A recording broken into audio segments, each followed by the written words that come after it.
Bonjour, aujourd'hui nous allons traiter le sujet de l'analyse physique d'un système chimique. Une manière d'analyser physiquement un système chimique est la conductimétrie. En effet, une portion de solution ionique placée entre deux plaques métalliques se comporte comme un conducteur ohmique. La tension U, appliquée entre deux plaques métalliques, plongeant dans la solution est proportionnelle à l'intensité I du courant dans le circuit selon la loi d'Ohm. Pour rappeler la loi d'Ohm, nous avons R égale U sur I, d'où U égale R fois I. La conductance G dépend de la géométrie de la cellule de mesure. Si les plaques sont plus espacées, ou si leur surface est plus petite, alors la conductance G est plus faible. Donc on appelle S la surface des plaques en mètres carrés et la distance entre les plaques, on va tout simplement dire que c'est D, mais on ne va pas utiliser cette grandeur. Donc la conductance se calcule d'une part comme étant l'inverse de la résistance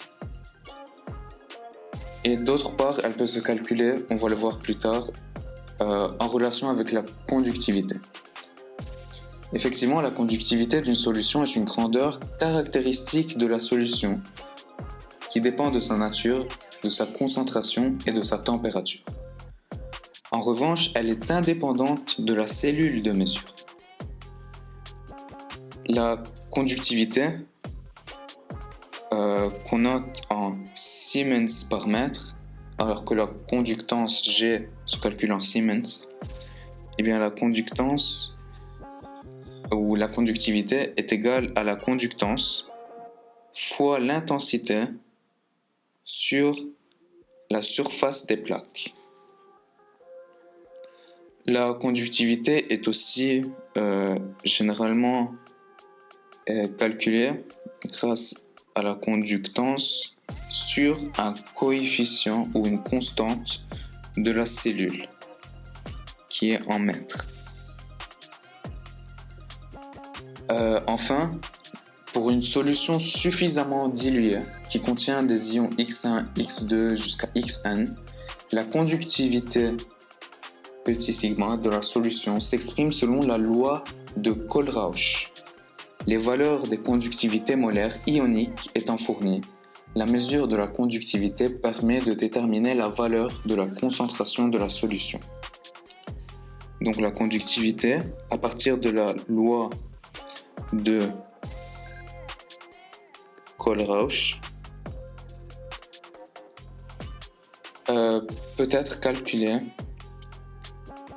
comme étant la somme de I égale à 1 jusqu'à N de lambda I, lambda qui est la conductivité molaire ionique de l'espèce, en Siemens fois mètre carré par mol, et qui est donné, qui est dans les données de l'exercice, et la concentration XI de l'espèce ionique en mol par mètre cube.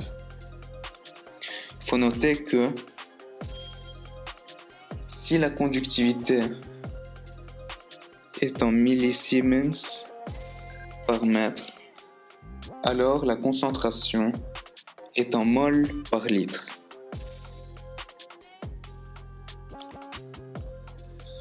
Et si elle est en Siemens par mètre, alors la concentration est en mol par mètre cube.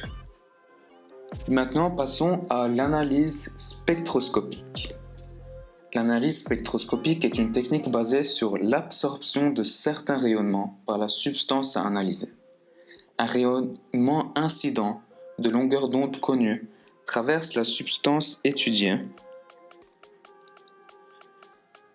et par suite le rayonnement transmis est analysé.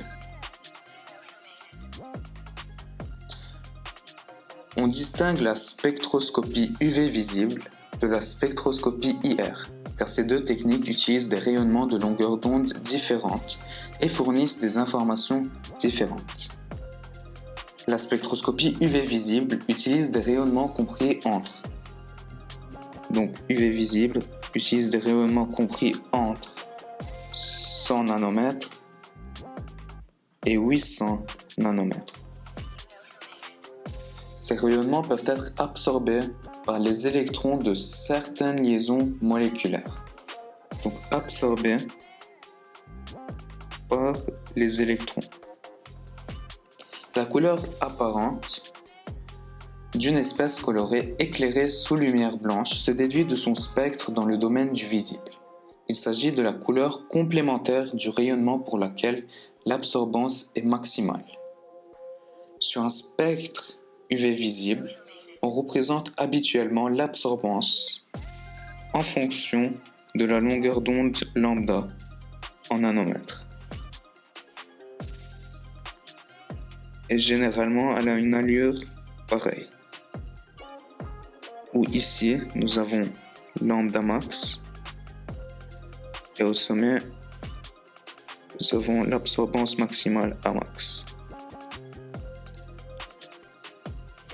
Pour une longueur d'onde donnée, l'absorbance A lambda d'une solution sans unité correspond à la somme des absorbances dues à chaque espèce colorée X indice I.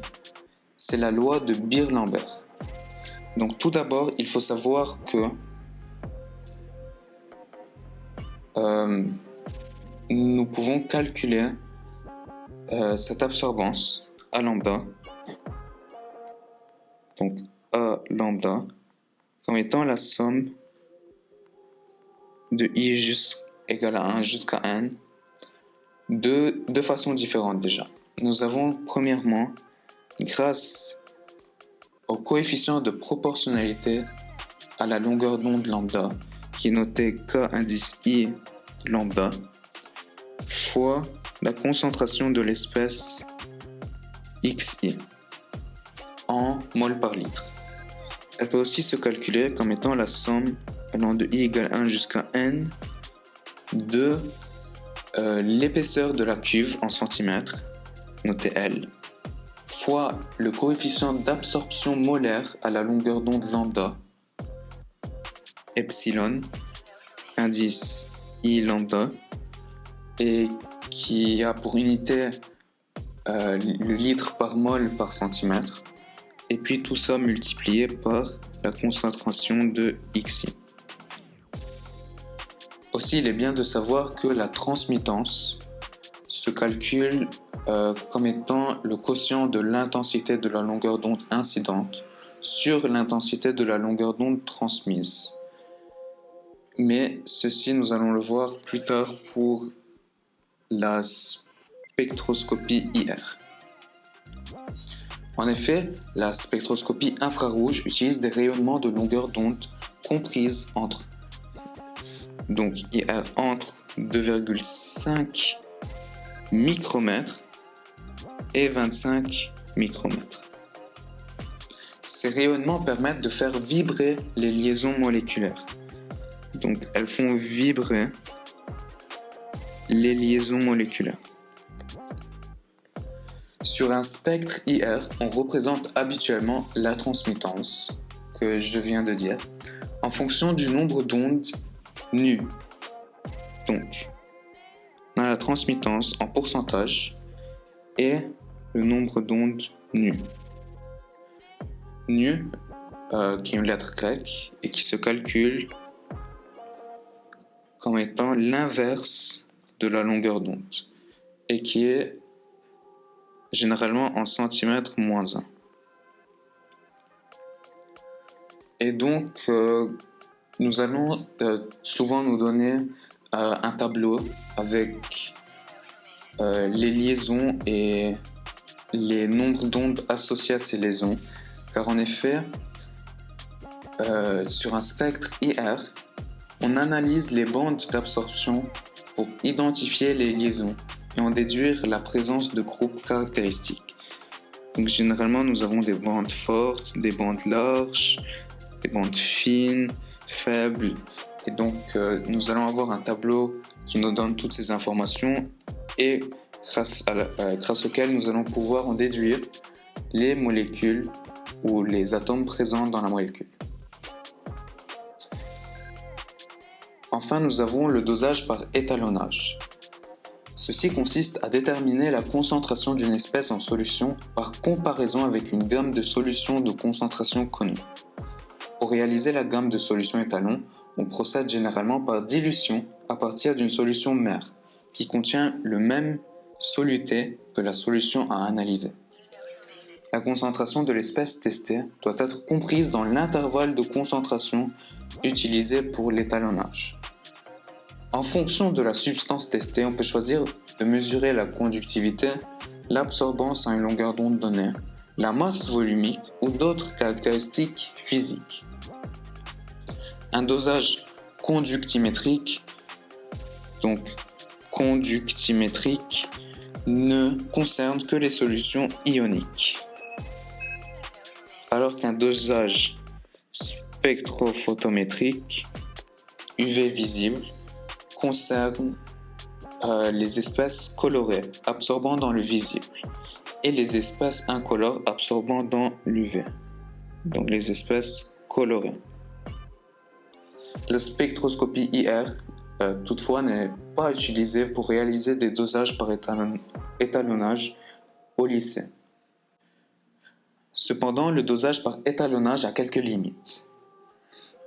Donc, celui-ci suppose une relation de proportionnalité entre la concentration de l'espèce étudiée et la grandeur mesurée, que ce soit la conductance, la conductivité, l'absorbance, etc. Ceci n'est valable que pour des solutions faiblement concentrées en soluté ionique et à une température donnée. Enfin, et finalement, nous allons faire un point sur la comparaison à une valeur de référence. Quand nous faisons des calculs ou des mesures, il arrive qu'on dispose d'une valeur de référence XR et une valeur théorique. L'écart relatif indique si le résultat mesuré est proche du résultat de référence ou non. Généralement, l'écart ne devrait pas dépasser les 10%. L'incertitude est arrondie par excès à un chiffre significatif. Donc, si nous avons une valeur X qu'on a mesurée et une valeur X de référence, eh bien, on peut faire un calcul pour connaître ou pour savoir si cette valeur mesurée est conforme à la valeur de référence. Nous avons aussi une mesure qui s'appelle l'incertitude, ou plutôt l'écart type, noté UX. Par exemple, nous pouvons avoir UX égale à 0,024935, mais nous n'allons pas écrire tous ces chiffres. Nous allons l'arrondir par excès à un chiffre significatif, donc égal à 0,03 par excès. Et comme elle porte sur les centièmes, on arrondit la valeur de x au centième. Donc si nous avions x égale à 3,8, alors x vaut 3,80 plus ou moins u de x, donc plus ou moins 0,03, avec l'unité après. Nous avons aussi une valeur qu'on note Z et qui est nommée le Z-score, qui est un écart rapporté à l'incertitude de mesure et qui est exprimé avec un seul chiffre significatif, tel que Z égale X mesuré moins X référence, ceci étant en valeur absolue, sur l'écart type U de X. Et lorsque Z-score est plus grand que 2, alors la mesure n'est pas conforme, alors que si elle est plus petite que 2, elle l'est. Et lorsqu'elle ne l'est pas, il faut expliquer bien sûr les raisons de l'inconformité. Donc les raisons. Merci d'avoir regardé cette vidéo et À bientôt.